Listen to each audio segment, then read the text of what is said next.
have a way of transporting food, water, waste material from one part of body to another. If I talk about unicellular organism like amoeba, paramecium, the transportation occurs by the process called diffusion. And talking about some multicellular organisms like sponges, hydra, algae, fungus, even the same process goes on, that is diffusion only. But in highly complex organisms like human beings, plants, they have a well-defined system. What is that system called? Because we human beings also need to transport oxygen, blood, water, and also disposing the waste out of the body. So which system helps in that? That system is called a circulatory system. So it's a life support system because it helps in providing the most important things. What is that? It helps in the transport of blood, oxygen, nutrients, and also disposing the waste out of the body. So talking about circulatory system, it consists of heart, blood, and blood vessels. So today we'll be going to discuss in brief about our circulatory system, right? So I will start from heart. Heart is a pumping organ and it is called the control center of the circulatory system. Our heart is of the size of our fist, this fist, and it is located in the left side thoracic cavity, or we can say the left side of our chest cavity. Heart consists of 4 chambers, and those chambers are left atrium, right atrium,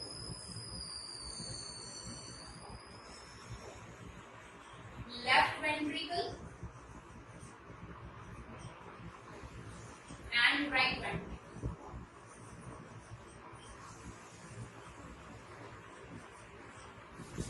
Left atrium and right atrium are called the receiving chambers.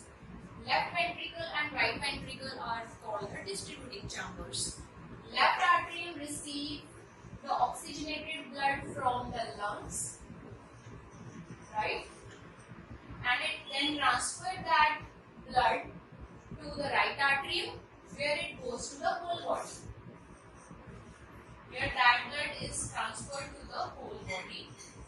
And this left ventricle receives the deoxygenated blood, then it passes to the right ventricle, then that blood will again go to the lungs for oxygenation again.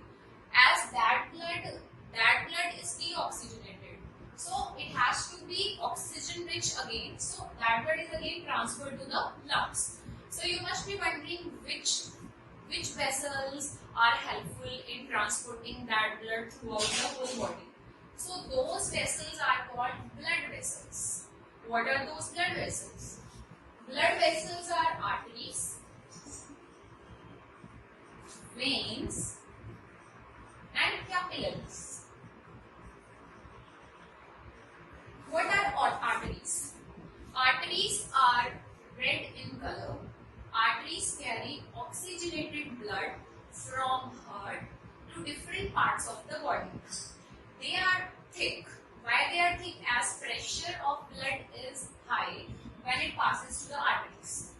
Veins are blue in color, and what is the function of veins?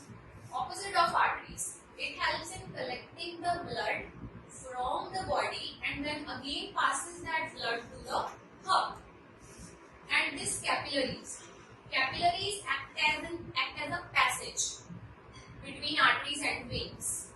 When it joins with the arteries, it helps in the flow of oxygen and nutrients to the body, and when it joins with the veins, it helps in collecting the carbon dioxide and waste material from the body cells. So arteries, veins and capillaries are called the blood vessels that help in the flow of blood throughout the body. They act as a transport messengers. Next, blood. Very important part.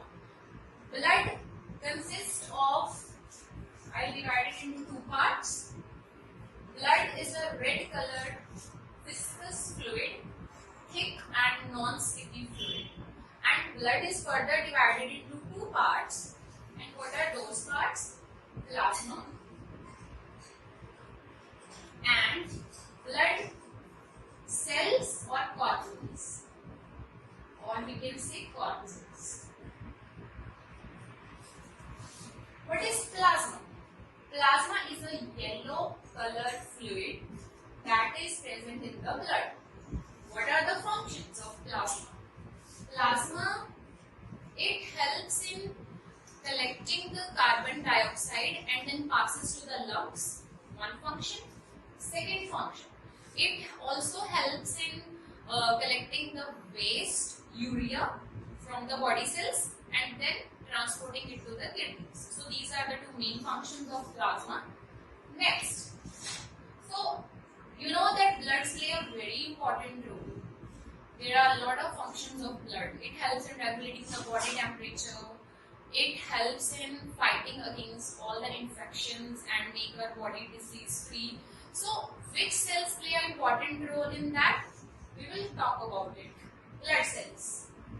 Red blood cells. Red blood cells are, there is a red color pigment that is present in red blood cells, and that is called hemoglobin. And it helps in carrying the oxygen, because when oxygen combined with hemoglobin, it will form oxyhemoglobin, and this oxygen is carried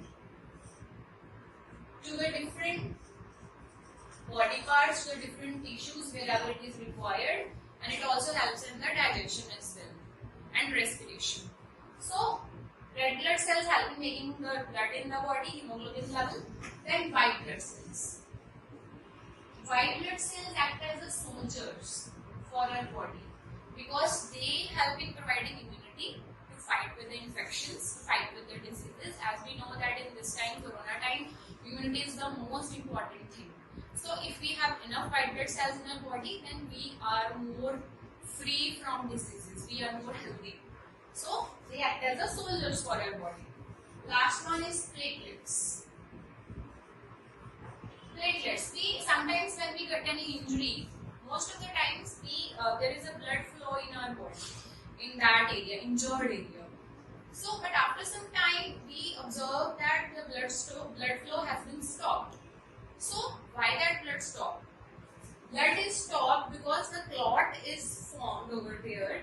And why that clot is formed? It is due to the presence of platelets.